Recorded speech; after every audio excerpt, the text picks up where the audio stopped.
look at where we are. We're in Nebraska at the Monolith plant, Olive Creek 1, where they make carbon black and hydrogen.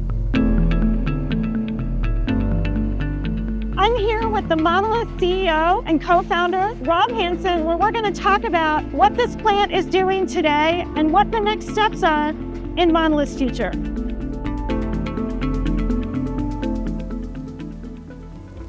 We are just south of Lincoln, Nebraska, and this is the Olive Creek 1 facility. It's one of the largest methane pyrolysis plants in the world. Methane pyrolysis. Tell me, what is that? So that's where you take methane or natural gas and use electricity to split it into carbon and hydrogen. And the really cool one is the carbon comes out as this very special product called carbon black, which pretty much everyone interacts with every day in tires and dyes and inks and plastics. It's one of the base building blocks of modern society. And what's special about Monolith's carbon black? For the last 100 years, the world's been making carbon black by burning heavy cuts of oil. Instead of burning oil, we use electricity to split natural gas. So our carbon black has all the same performance properties, but without the emissions. This is my favorite spot on the site because you can see the entire process. On the far side, you've got the reactor. That's where you actually split the methane into carbon and hydrogen. And then it goes through the whole plant where it's cooled down, it's eventually filtered out of the hydrogen and made into its final form, which is pelletized carbon black.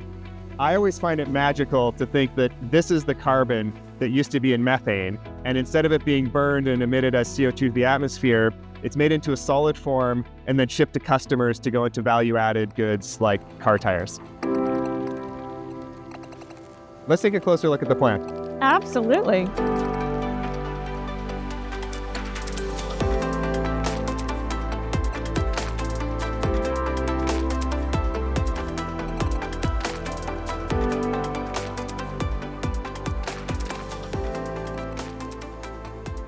Rob, look at this amazing view. You can tell we're in the middle of farm country. Yeah, what I love about this is you actually see where hydrogen's going to end up, and that's on the agricultural fields of Nebraska. So we've talked a lot about carbon black, but we also make hydrogen, and hydrogen we're going to convert into ammonia, which is a fertilizer, and it's used to grow the corn that helps fuel the country through biofuels and feed the country.